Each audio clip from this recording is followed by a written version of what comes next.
Hey guys, so 6 months ago I made a video on my first impressions when I first got the Ford Maverick, and now it's been 6 months, and I thought I'd do a follow-up video on, was I right about those first impressions, or was I wrong, or how I feel about them today. So if you want to see that first impression video, you can click the link up there, or I'll leave a link in the description also. But I'll play a few clips and then we'll go over some of the things that I went over and see how I feel today.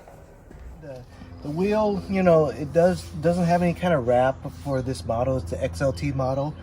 It does feel a little bit on the cheap side, and the dash and everything is a little bit plasticky, but all right, so first I talked about my impressions of the dash and how everything felt a little bit plasticky and a little bit cheap, because I was coming from a Tesla 3.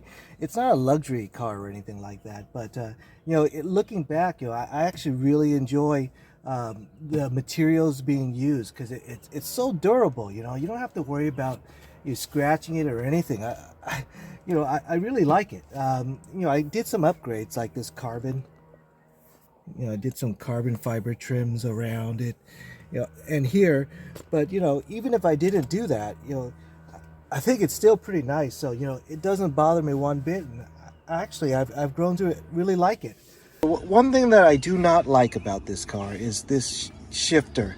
This is the shifter, and you do just turn it. You turn it like... Okay, so in the video I talked about the key not being a fob. Yeah, I still don't like that, but it's okay. And one of the things I had apprehension about was this dial gear shifter, and I never used a dial gear shifter before, and I really didn't like it. But it's not that it's growing on me to the point where I like it, but it is growing on me to the point where I don't mind it at all, and it's not as bad as I thought it would be. So if you don't like this dial gear shifter thing like me, don't be surprised if it grows on you and you learn not to hate it. Over here, I really like that it doesn't have its own navigation system, and you just use CarPlay. At first I used the wired CarPlay, but since then I've upgraded and I got wireless CarPlay, and I got a wireless charging battery.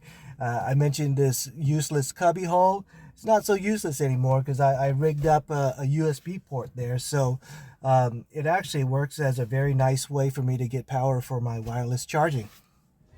Here's the seats. I got the cloth seats, this blue, and I think it actually looks pretty good.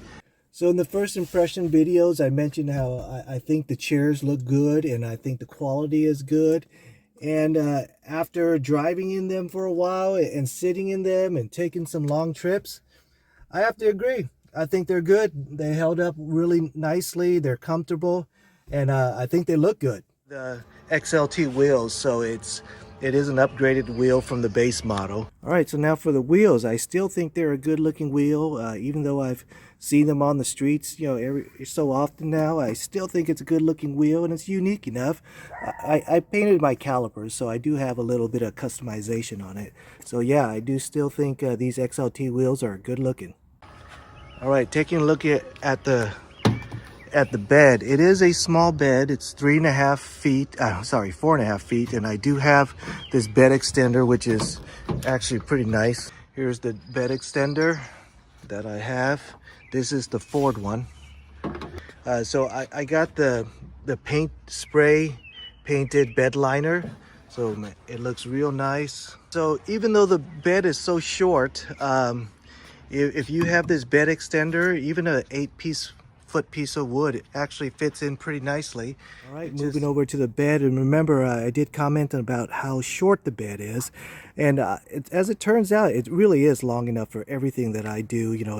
It's not too short for me. It might be too short for some people, but for me, it actually worked out really well. I don't even carry the bed extender anymore. It's just because I don't need it, because you're able to. All right, so I'm able to put it like this so that you look sideways. Things can kind of just lean up and sit on that, so I don't really even need the bed extension for the most part. So I was a little apprehensive about the bed not being big enough, but in retrospect, it's actually big enough for everything I do. I have since got a tonneau cover that's actually worked out nice. The spray on bed liner, that's held up beautifully, no issues at all. I actually upgraded my bed a little bit. I got this power panel thing. So that's nice that the bed is customizable like that. But anyways, the short bed has never been an issue for me. It's been good. So let's move to the back seat. All right, here I am sitting in the back seat, and there's actually plenty of room. I'm 5'8", and I think there's a lot of room. The only thing that I don't like about sitting back here is that I'm so upright. You know, there's you know. All right, so here in the back seat, that's where I was actually a little bit wrong. I thought that there was enough room back here to be comfortable, but everybody who's sat back here on extended trips have complained that it's a little tight back here. And you know, in retrospect, it might be a little tight. I mean, the seat is a little pushed up right now. That I'm able to cross my legs, but if the seats weren't pushed up or anything like that, I wouldn't be able to do that. The bed, it's not ridiculously small, but the back seat, not the bed. The back seats aren't ridiculously small, but I do feel like for long trips, it's probably not good for adults. Kids should be fine. Truck, and then I'm going to show you what I came from. All right, so this Tesla 3 is what is going to be traded in. So this is a standard range Tesla 3. So this is what I will be selling and replacing with this Ford Maverick. So I talked about replacing my Tesla with this hybrid Maverick, and I didn't really anticipate missing the Tesla at all. And it's true. I actually don't miss the Tesla at all. You would think I would miss being able to plug it in every day, things like that. And that's nice, don't get me wrong, but I'm not at the gas station that often in this truck.